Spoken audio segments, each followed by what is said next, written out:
Joined now by Chronic Hoosier. Dustin Judy with me as always from Outsider.com. Chronic, how's it going, man? I've never felt so good with Rocky Top just swirling around in my head as I have this morning. Well, I'm sure, and congratulations and on giving the $1 million to Indiana. It's very nice of you.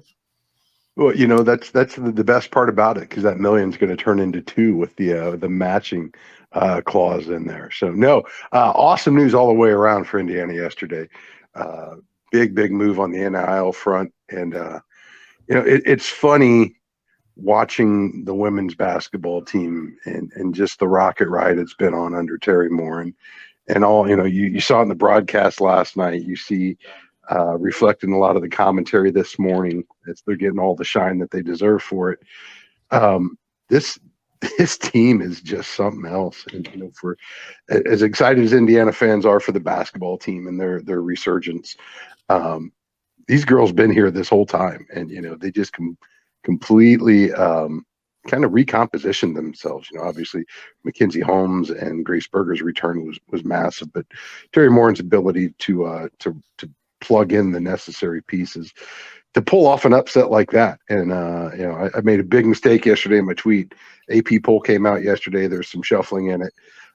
When I shifted back from the live stats page, I was back at the game notes page. So this team's spent what seems like forever now, ranked in the AP polls, and just continues to prove to the country why. But it's nothing short of amazing still for me to sit here and just see how far they've come and how much potential they still have. And now you're looking at a possibility. By the time the polls come next week, we should see two Indiana teams hopefully ranked in the top 10. And let me tell you what, man, I am so here for this right now. Everything's better when the basketball's good in Bloomington.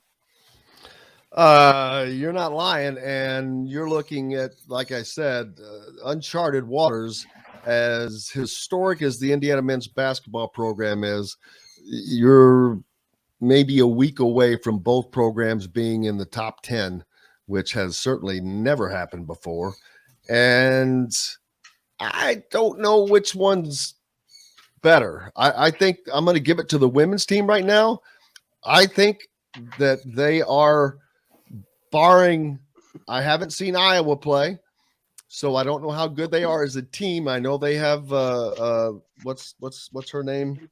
Daggone it, Player of the Year, extraordinarily Caitlin Clark. But I don't know what they have around her this year. So Indiana women's team is a complete team. And if Iowa does not have a complete team, Indiana is going to win the Big Ten. And now I'm talking, can you imagine Indiana men and women's basketball winning the Big Ten in the same year? But I think that the women's team is a potential number one seed. Yeah, a lot of ball to be played. The big difference right now between the two teams, with the little glimpse we've got at them, Indiana's running one of the deepest teams in probably 3 decades that they've ever had. Just a wealth of talent on the bench in multiple different spots. You look at the rotation Terry Morin's running right now. It's basically 6 girls. She's got some. Last night had 3 reserves. Each came in with less than less than 3 minutes. I'm sorry, less than 4 minutes piece. You got 4 different phones ringing at the same time here. Sorry about that. Whereas Indiana, the men's team, they can roll out. They just keep coming in waves. So fingers crossed that everybody on the women's side is able to stay healthy. But you've just got to love the fight that both of those squads are showing so far. And it's nice for Indiana on the women's and the men's side. I know it's early in the season, but things look promising on both ends. My God, what a reprieve it is, considering what the football season has done. There's finally, after this, some optimism about the football season. Things go off the rails, but now there's definitely reason to be excited about both basketball programs in Bloomington. Yeah, no doubt. And, it's unfortunate because as football was ascendant, basketball was really struggling. Yeah. And, as we've seen historically on 17th Street, a rising tide's going to lift all boats. And when basketball is good, everything's a little bit better over there. I've had a lot of conversations with you guys. Zach and I have talked about it quite a bit. How important football is. It's not the end all be all. With the media rights contract that the Big Ten secured, Indiana's going to be well compensated. They're going to be well resourced going forward. But the growth potential is probably greatest in football. But I'll tell you what, when you look at the women's basketball program and look at how they've been able to build a following here locally, regionally, even nationally for that matter, there's still a lot of empty seats in Assembly Hall that I would imagine are going to continue to fill as time goes on, and these women keep stacking dubs because they play a lot of games, and you can fit a lot of Hoosiers in that gym, selling a lot of tickets, a lot of concessions, a lot of merch. So I think you're going to see the program reaping the fruits of this success, and hopefully maybe there's some added motivation to get football back up and truly start to max out what the program's capable of. I noticed in the let's see, this is the NCAA March Madness new power rankings. I think this is from Andy Katz, so this is not a surprise, but he's got Indiana at number 6. He always has Indiana ranked a lot higher, but Indiana is starting to creep up in a lot of people's polls into the consciousness. And that is the big thing, is that while you still have some national pundits talking about the Indiana men's team as, I don't know, but you sure got a lot of people starting to put them up there. Yeah, and this is funny. I always like to check Ken Palm when I get up and I'm having my coffee in the morning. And we're still in that early phase where statistical analysis is really, really tough, simply because of the level of competition and the discrepancies across the country as far as who's playing who. You got the Champions Classic here this week up in Indy. Some heavyweights squaring up. Once we get through this weekend, you should probably have a little better reliance on where those stats are. Some things that are probably more independent of competition than others. The Hoosiers look like they can shoot the ball this year, and that's something that fans have been screaming for years now. And we'll see how that holds up against a little stiffer competition, against some better athletes. But right now, Indiana's 40% from deep. Come on. 76, almost 77% from the stripe. I think what you can take away from the exhibition games, or not the exhibition, but the exhibition and the early games we've had against Morehead State and Bethune-Cookman. Basically exhibition games. Yeah, effectively cupcakes and exhibitions. The confidence this team's playing with, and it's obvious. You can see it in the stroke. You can see it in the ball movement. Woody talked a lot in his last post game about the competitiveness of this group and how much the second string and the freshmen are bringing fight to Cook Hall, and how that's impacting. You can see it impacting everybody on the floor. I said it after the last game. There's a synergy this team's playing with that we probably haven't seen since the 12-13 team. Ball movement is a great indicator of how well guys trust each other, knowing that it's okay to pass up a good shot if your teammate's got a better shot. That takes trust, that takes confidence, and this team seems to be oozing with it. So we'll see how that translates Friday night on the road in Cincinnati, but it feels good to feel this good about the Hoosiers again. That's something that I talked about, and I know we've only got 2 games, right, and they're cupcake games, so there's not a lot to talk about. But to me, the thing that stood out was on last week in the Bethune-Cookman game, 35 made baskets, 27 assists. I mean, that's guys, like you said, trusting each other, working together, having a lot of confidence in one another. And then the other thing that stood out to me was the unselfishness. I think in that last game, Jalen Hood-Schifino and Xavier Johnson-Goa combined 3 of 11 from the floor, I think it was, but they grabbed, I think it was 14 assists and 9 rebounds collectively. I mean, just finding ways to impact the game, and especially on the Xavier Johnson front, there was some concern that coming into this season, if he's not finding his shot he might try to force things. And people kind of saw that a little bit in the exhibition games. But when it came down to when these games mattered, both those guys are willing to be unselfish and help their team in other ways. And I think even though those are two games you should win by 30 points like Indiana did, that's a very positive sign heading into a more difficult portion of the schedule.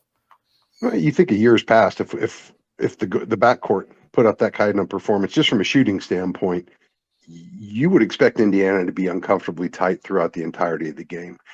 For a team that to be able to withstand that, to absorb, a drop off in shooting from its two starting guards like that, they still made winning plays throughout the game. They still were able to find ways to impact the game. I don't know that you saw that last year, or that was even possible with the rotation they ran. If the guards weren't hitting shots, usually it was okay. Can Trace put up 40? How heavily or how heavy of a load is he going to have to carry to get Indiana over the finish line? And now they don't even miss a beat. So that's been a welcome change. I think we're seeing with Xavier Johnson in particular, and I'm willing to give Fino a little bit of time to kind of settle in, and I think this is going to be a process for him. But with Xavier, I've had a lot of friends chirping about, what his impact, what his contributions on this team are going to be, and whether or not he needs to be getting the minutes he's pulling right now. And as I've reminded them, and I'll continue to say, growth isn't always linear. And as we saw last year, it took Xavier Johnson the better part of the season, probably 2/3 of the season, to really get himself into the rhythm that he had to play in, where the intensity was balanced with the focus and the discipline that Woodson requires of his guards. And, I think the rhythm this year is still a little bit elusive for him, primarily because he has to give up a lot of the roles he was forced to assume last year. And I think he's going to lead this team primarily from the defensive end to start. But as we saw last year, he's going to figure out where his shots need to be when they need to come. And, true leadership's going to be him recognizing that when it's not there and getting it to the other guys, because now he's got scoring options across the floor. And, they're creating some great spacing in the process. And I think you're going to see everybody benefit from it.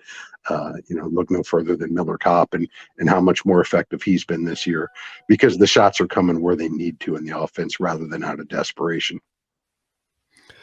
Yes, and looking forward to this team as they move forward and take on an Xavier team on Friday. Then they come back, play Miami on Sunday. They're getting a lot of time off before, which they need, as the schedule just really kicks into gear on the 30th. From November 30th forward, you've got 3 major games in 4 weeks, or 3 weeks, whatever the case is. But you've got North Carolina, you've got Arizona, you've got Kansas, and this is Xavier team, which that'll be out of the way by then. But those 3 major, they're not only big teams, these are major events where everybody's going to be watching this game or those games. Everyone's going to be paying attention to see, okay, is this Indiana team real or are they BS? Right, and keep in mind too, you've got North Carolina is going to be one of the biggest games of the non-conference schedule. You follow that up immediately afterwards with a trip to Piscataway, and for as much as Big Ten fans love to discount Rutgers, man, you can't take any road game in the Big Ten lightly. Don't sleep. No, you can't. You cannot. It's an X. You go there with an X on your back, and they know that's an opportunity for them, hoping that you're thinking about reliving North Carolina and thinking about Arizona coming up. Yep. And then Kansas immediately on the heels of that one. So this I think that's why I think this weekend is going to be a great opportunity for them to really sharpen the edges and take it on the road. I keep going back to 2011 when IU made that trip to North Carolina State on the road, and to go into a hostile environment for the first time, it reveals a whole lot about what your team's made of and what you're capable of. And that was a turning point, I felt like, for that team. And that spawned the Watt shot and the upset of Kentucky thereafter. So I'm really looking at this game here Friday as an opportunity for this team and its fans to learn a whole lot about who they are and just how legit their chances are going to be this season.